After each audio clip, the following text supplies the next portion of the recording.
people that ring that number of people that I don't want to talk to. So welcome to Explorations with Robert Lawrence Friedman and David Belfer. He's in New York on Sunday at some stage, and I'm in Melbourne, and the phone's still ringing. I'm in Melbourne. It could be God ringing. If it was God ringing, what would you say, Robert? Actually, it's your phone call, David. What would you say?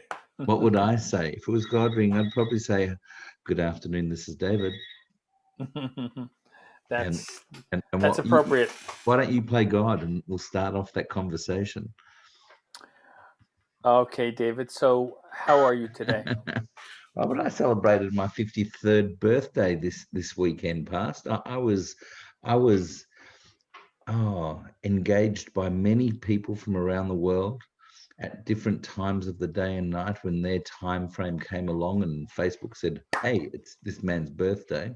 And I feel very blessed to have numerous people from around the world share their love.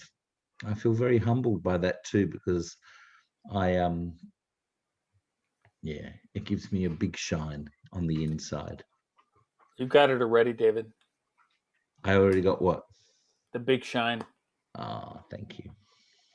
Yeah, I'm happy birthday. I know I wish it to you on Facebook, but I want to wish it to you live now. So, how was the birthday? The birthday was 53 years ago. My mother didn't really tell me, but it was the last day of the zodiac sign of Pisces. I remember that because she told me that. And then when I was about 11, she'd started studying numerology, and she said, "You're a master number. You're a number 11." And I went, "Oh, good. Thanks for that. What does that mean?" And then since then, I've been studying up about that. And that's a good thing. And it also 11 has, is 11 is a very powerful number. they are double ones, 2911. So never complete things or something like, I don't know, but having a good time doing it. Mm-hmm. So it was really a beautiful day. I worked very hard because I started very early in the morning. Normally I have the day off, but I had many clients booked in already on Saturday, and it went from 7:45 in the morning until about 4:30 in the afternoon, back to back. But it was joyous because I had some beautiful clients that came in, and I didn't tell them it was my birthday, but they got the idea of it as calls were coming through, or people were walking in with bottles of wine and things like that. Can you hear over that grinding? I'm going to shut the door. I'll just shut the door. Don't run away. I'll be back. All right, everybody. So we're just waiting for David to come back from shutting his door. I hope you're all doing well today. This has been a really it's a beautiful day in the neighborhood. You can't sit with silence, can you? I can. It just didn't seem appropriate to sit with silence in that moment. So, yeah, birthdays. When's your birthday? I know when it is. It's in my diary, but I can't remember the actual date. My birthday is September 30th. September 30. So that's just after my half birthday, which I also celebrate. Not making it about me, but it's a good thing. So September 30th, that means in 10 days' time, it's your half birthday as well. We should have you ever celebrated a half birthday? I have not, but that's a really beautiful idea. You want me to tell you where? What would you tell us where that started? How you got that idea? I can tell you exactly where that started. That started when I was about 7, and my auntie has 2 children, and they are both smack bang halfway between each other's year. And so when they celebrate their birthday, they celebrate the half birthday, and it comes with a half a cake. Seriously, of their own. That's so funny. It's a very great funny. thing. So I actually fell in love with that concept about then. And I celebrate my half birthday, my quarter birthday, my 3/4 birthday, and any other excuse to have another birthday, because it's why not? And the good thing is you can actually make a really long festival of it if you like. I'm a little out of practice with it now, but I used to start at about the 10th and finish it on the 30th. That's interesting, David, because there are some people who who they choose not to celebrate their birthdays. Mm. They choose to just kind of ignore it and move on. I mean, I am the same ilk of you. I mean, I really love birthday celebrations, but I have known people in my life who, I mean, it's interesting, right? How we have different perspectives. How some people simply do not want to acknowledge the birthday, acknowledge the year, acknowledge the movement. Mm-hmm. Um, but I'm a great believer in celebration, and so I'm with you. I'm a Um, wonderful celebrator too. And I know that you like to celebrate. I'm just helping my very old man. I know he's decided not to go out. He's changing his mind. Our dog, our golden retriever, is celebrating his 16 and 9-month birthday nearly, which is really old for a golden retriever. But he can't decide where he wants to be at the moment because if he's in or out. Hachka. It's actually amazing that he's still with us. And I feel very blessed every day that I get to give him a pat and give him a walk. So back to the sitting down again. So, Robert, as you like to celebrate, what's the best birthday party you ever had? I've opened the door again with the dog, so I'm sorry if we've got grinding again. no worries, no worries. Actually, I was going to ask you that question, but I'll answer it. I think one of my best was when I was probably about 10 years old, and what had happened was that my brother and sister were around then, and they they ushered me into the bathroom, which is an interesting place to be for a birthday celebration. So what happened was that what I didn't know what happening was, so the door opens up in the bathroom after I'm inside. They tell me to go in there. And when I walked out, there was a series of red arrows on 12 by 12 a paper, really beautiful red arrows, leading me throughout the house. And they said, follow the arrows. And so what happened was that I followed the arrows. And the first arrow, the first series of arrows led me to one of the chairs in the living room. Mm-hmm. And so I realized that this was like a treasure hunt.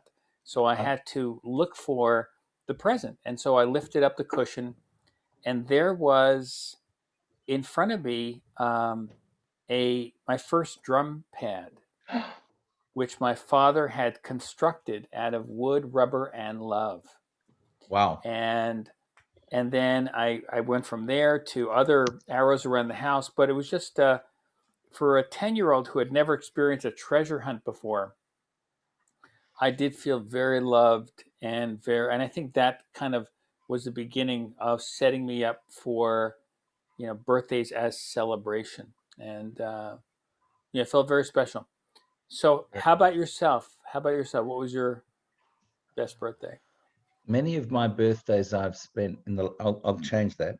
Over the last 10 years, 12 years, many of my birthdays have actually been spent overseas, working with SR and doing the T Hub suite of things and being at camps or being at events or running my own events.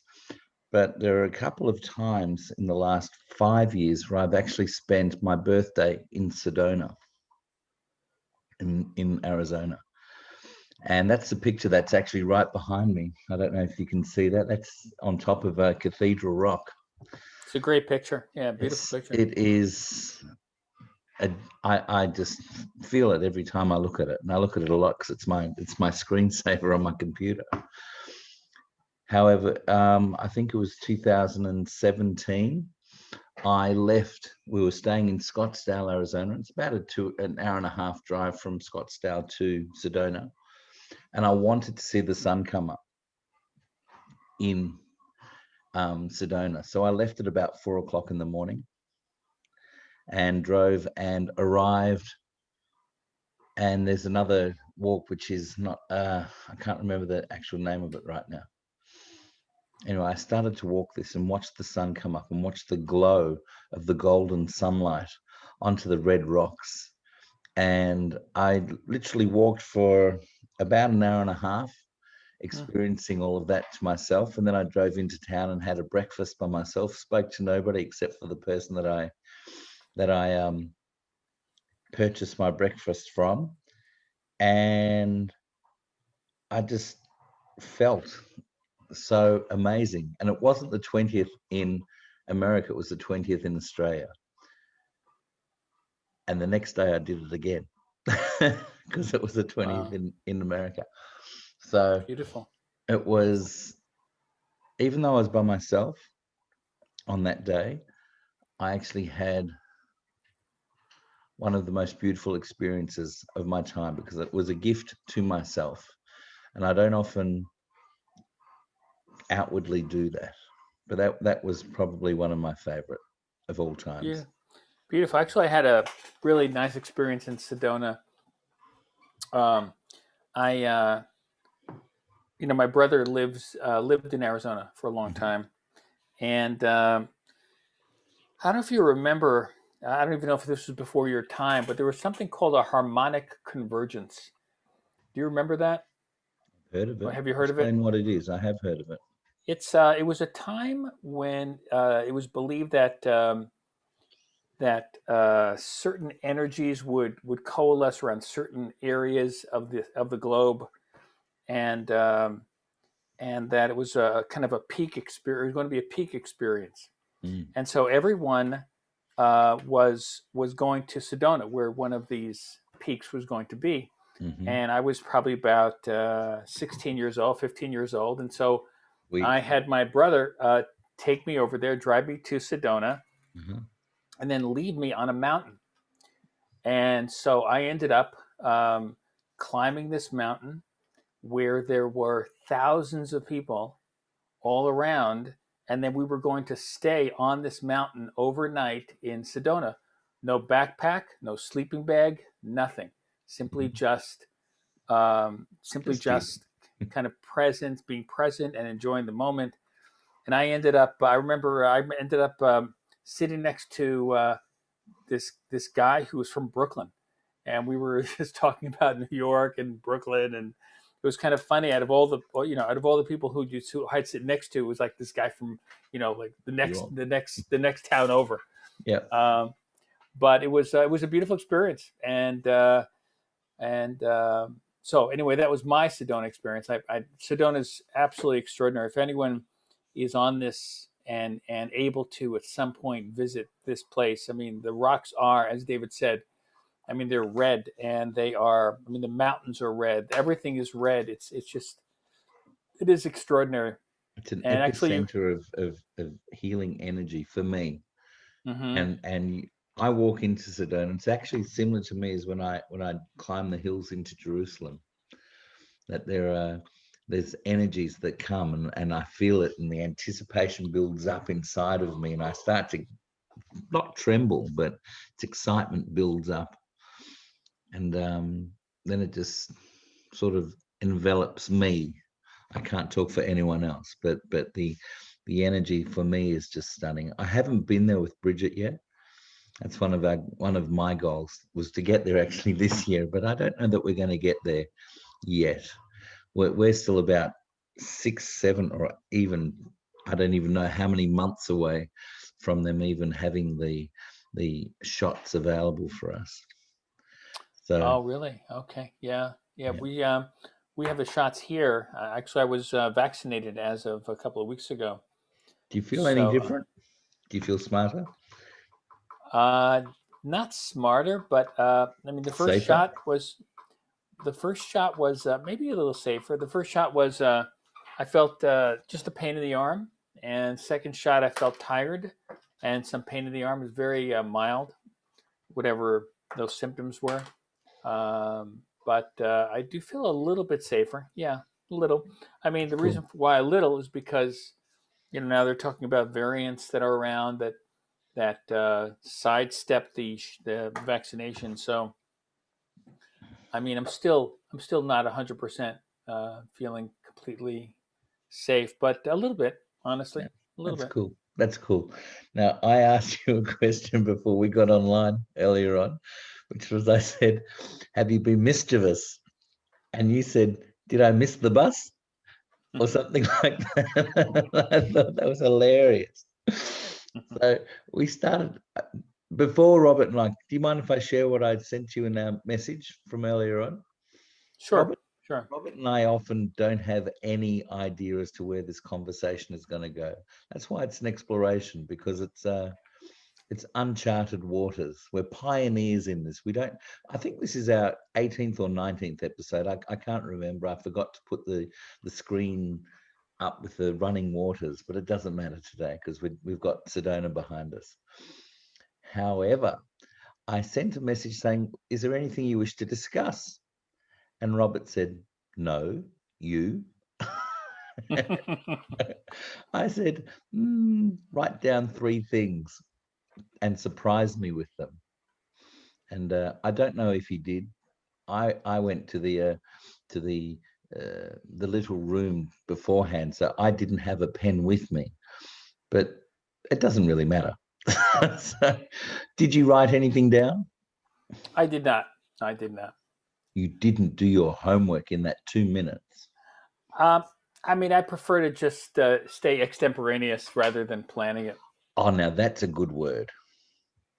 I have no idea what it means, or nor how to spell it. Go on. Basically, just being in the moment. Extempore Yeah, in your ass. nice. What do you call it? Let's see if I can find the actual Extemporaneous. Spoken or done without preparation. That's what it means. Living in the moment. Yes. Excellent. Yes. Did we discuss the word that somebody called me the other day? And it's got another planet in it, because that's got a planet in that. So we've spoken a couple of times already about esoteric things or planetary things. And so extemporaneous has Uranus in it. I don't know if it's spelt the same way. Let's see. It is not ANEOUS. EOUS. Okay. Somebody called me a word the other day which I had not heard before, which is mercurial. Right. Yes. Had I spoken to you about that? Did we No, you discuss haven't. that? We didn't. Mercurial. And I said, what does that word mean? And then I said, wait, let me see if I can work it out. I said, is it anything to do with a thermometer? Mercury and a thermometer being hot and cold and hot and cold and up and down. And she said, could be. I said, what's it from? And she said, this client of mine said, I said, is it a compliment or is it something else? She said, no, it's a compliment. And I went, okay, well, what does it mean? And she said, it comes from the old Greek term of Mercury. And I said, okay. And she said, it's a bit living within the moment. It's also about being unexpectant. And it's also about being unpredictable. And a few other bits and pieces that were in there as well. And I thought, wow, yep, I fit that. I fit that. And I thought, sudden, unpredictable changes of mood I or don't mind. Mood or mind changes all the time. There's 23 fucking voices in my head, so they're always going to change. The choir gets off on itself, but not mood. I don't think I'm moody, but then I may be. Yeah, I don't. I mean, I don't experience you as moody, but then again, I mean, you only have a half hour to show me something mercurial, and so far you've been pretty steady. I've been pretty what? Pretty steady. Pretty steady. Steady. When's the time that you've been unsteady? Oh man, when is the time that I've been unsteady? When have I been unsteady? Yeah, I've been unsteady. Probably a couple of days ago, I was a little unsteady. But it's usually based on expectations and uh, expectations and that are not met. But again, what is the definition of enlightenment is not having any expectation. So I have a long way to go.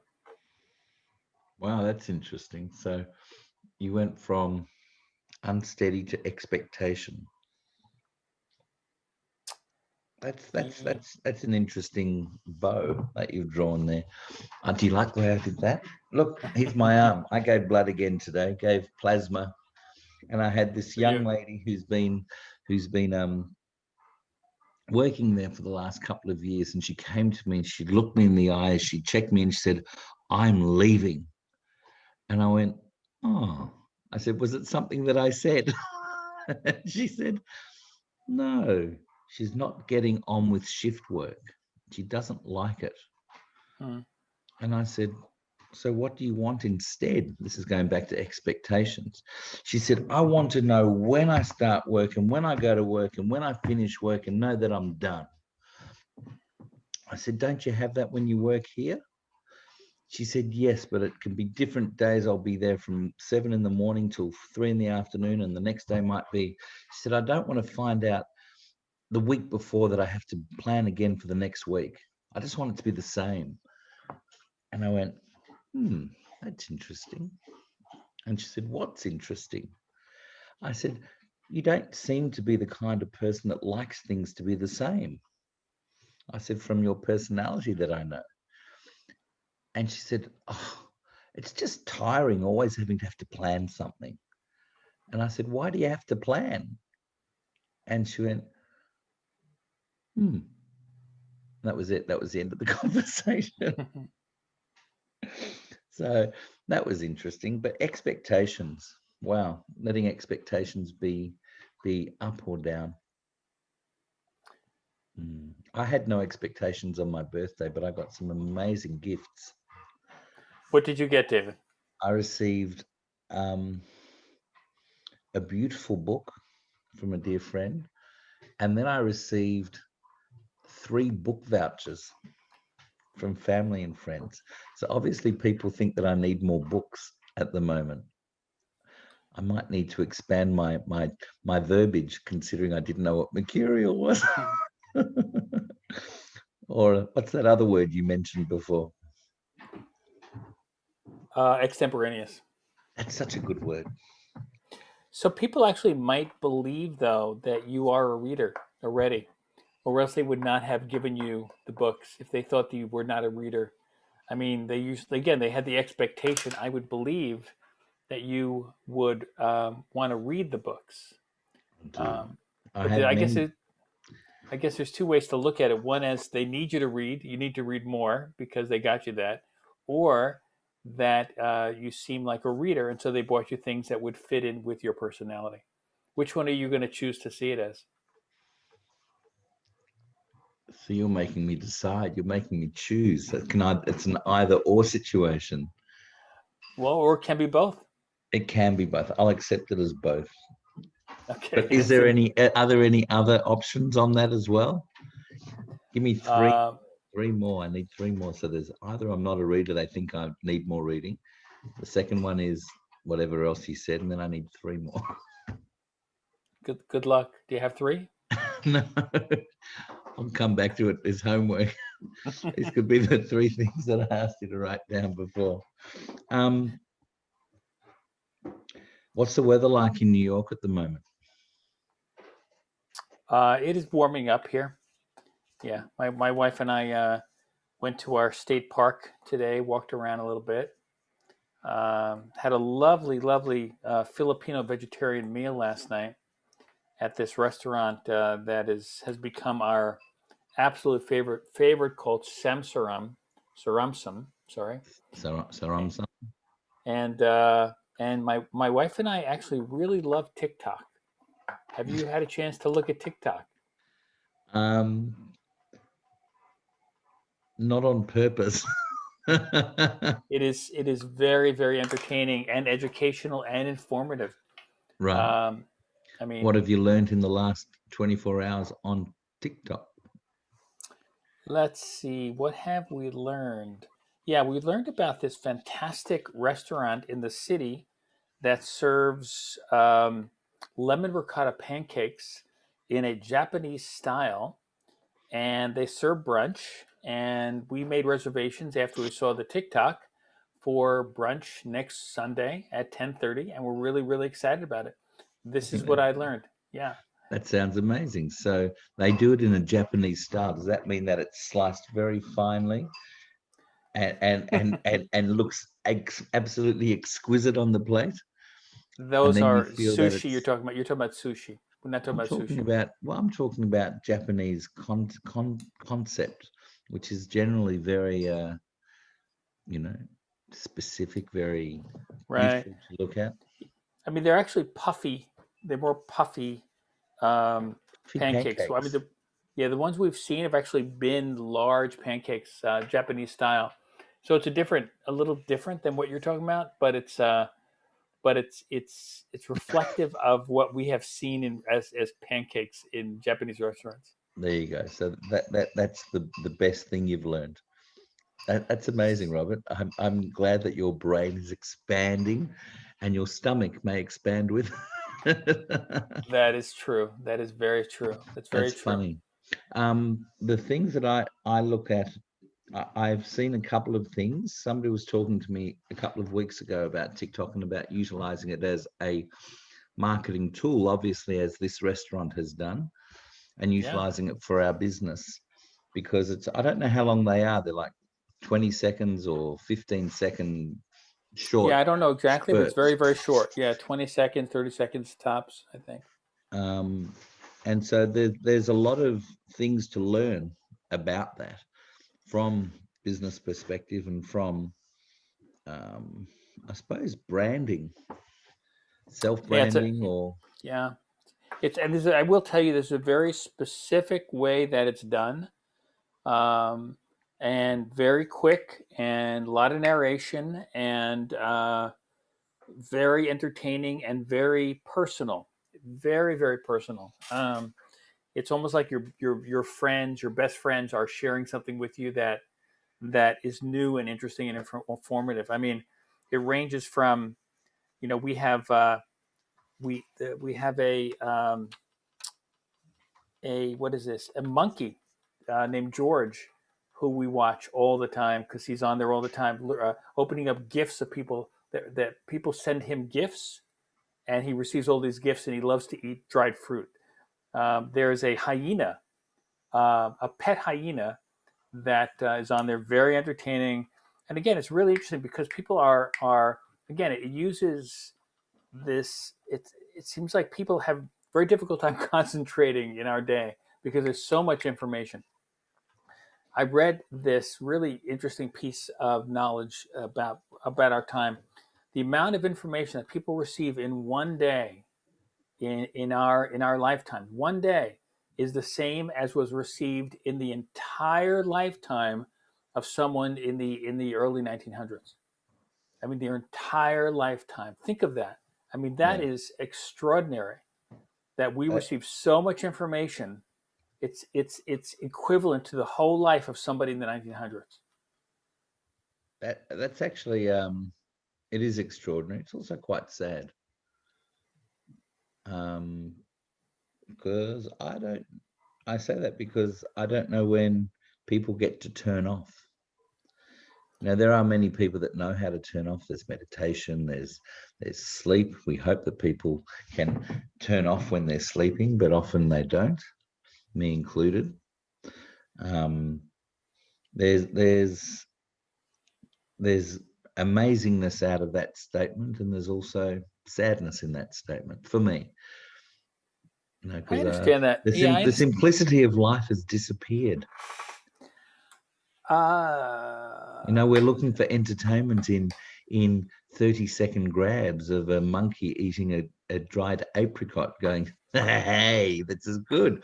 Or in my case, I was looking at somebody doing a couple of haircuts in 30 seconds. Or in another case, the other things that I like, and I think it's on Instagram, my daughter put it onto, is golden retriever puppies, puppy dogs. They bring joy. It's all these things that are looking for the ability to create joy or bring joy into one's life in short 30-second grabs. But And I think that's one of the reasons why the drumming programs, for example, that I run are so appreciated because they Yes. take people back to the simplicity of community, the Yes, I think. simplicity of connection, the simplicity of being able to relate to one another in the moment. And I think people are yearning for that. I would agree with that, David. I think Yeah. people are yearning for simplicity Yeah. I and am. Yeah. bombarded. They are bombarded with information. And what I think many people want to do is to be able to turn it all off. Yeah. I agree And with you. that's why Sedona I think is beautiful, and nature is beautiful, and going to a park is beautiful because it allows us to To switch slow off. down and switch off. Yeah, or Or not switch is it off. I switch wouldn't say off? switch Switch off. on. Yeah, I think switch on. Yeah, I was going to say that. Yeah. See, we've got the same mindset. I went to the blood bank today, hoping to read a book. And this is the book. Can you see what that is? The happiness advantage. Called The Happiness Advantage, the 7 principles of that fuel success and performance at work. It's by an author called Sean Archer. And it's an amazing book because I've read it a few times. I've got it quite. I couldn't read it today though because I fell asleep while I was on the chair, and that was an interesting experience. I don't remember doing that as well. But it talks about things. I'm just looking for the sentence. Excuse me, I'll just find it. Okay. So it starts off in the introduction. If you observe that people around you, you'll find most individuals follow a formula that has been subtly or not so subtly taught to them by their schools, their company, their parents, or society. That is, if you work hard, you will become successful. And once you become successful, then you'll be happy. It's an opening sentence. And so he goes on to say, it seems to be that there's something a bit wrong with that because, success first, happiness second. The formula is broken, he says. And he works on further on down the bottom of that first page, and that happiness and optimism actually fuel performance. It talks about whereas the relationship between success and happiness works the other way around. Happiness is the precursor to success, not merely the result. And that happiness and optimism actually fuel performance, I missed a page, and achievement, giving us the competitive edge that he calls the happiness advantage. And I thought to myself, that was actually where I got to, which was the first page and a half. And then the book fell to the floor and I was with one arm out. It's very, very hard to actually flick a page when you've got one arm stuck on a machine. So I'd forgotten that. Normally I'll read a book on my phone, but I didn't have it with me. So the happiness advantage, looking at that, how often do we see, you would see that a lot in doing all the courses that you're doing in the hospitals, where everybody is so focused on the results at the moment, getting people well. And so the joy that you bring and that you brought to me in our first meeting as well, with regard to the rhythm and the connectedness of everyone being able to come together in a similar rhythm. And the first rhythm that we all have is breath. And that's an interesting thing. Just getting people to breathe with each other and to play is really important. So it's interesting. I don't know where that thought is going, but that was where I really love my old books. and so do you have many books on your shelves? I do. Many books. I do. But yeah, I think that's true what you were saying. I mean, I think what the gentleman was saying. I mean, I think that I think we have hypnotized ourselves into believing that happiness comes from success, and I think it's just the what we have been trained to believe, and we know that that's not true because once people have success, then they want more and more and more. There is no end to it. Um, David, I will tell you that I'm going to need to go now because No. I have to wake up in No. 4 hours to do Nope. to head to the hospital. Nope. I want to stay on for 6 more minutes. No, I don't. I'm very happy to run away. Would you like to meet my daughter? I would, of course. Ella, would you like to meet Robert? Who's Robert? Who's Robert? That is the question. Come, Ella. Robert's got to run away. Robert is my friend in New York. We're doing our weekly, well, we missed last week. This is Ella. Oh, Hello, Ella. Hi. does she look beautiful or what? Of course, absolutely. Nice to meet you. Nice to meet you too. That was it. That's my Ella. Nice. She's my baby. Very She's nice. my baby. I feel very another blessing in life. I won't tell her that I think that. Robert, thank you for having our discussion today with me. I love our interludes that occur, 30 minutes on, 30 minutes off, whatever it will be. I'm always very grateful for it because I learned something. Never stop learning. That was one of the other things that I did read in the first 2 pages, I think. Where is it? It's talking about the love of learning. I think it was in the introduction. There it is. In his acknowledgements, he says, just to finish off, if that's okay, before you have the last saying, he was thanking his brother and his sister, and his father was a professor of psychology who gave him the twin gift of the love of learning and a love of teaching. Beautiful. And I too have that love of learning and love of teaching, as I know you do as well. So if that be the connection that we have for decades to come, I would be ever so happy. Beautiful. Me too. Thank you, my friend. Much love. All right. Thank you so much. Much I love want to you photos too. of those. I want photos of those pancakes. All right. Enjoy your day. See you, man. Blessings. Okay. Thanks, everybody. See Okay. ya. Be well. Bye-bye.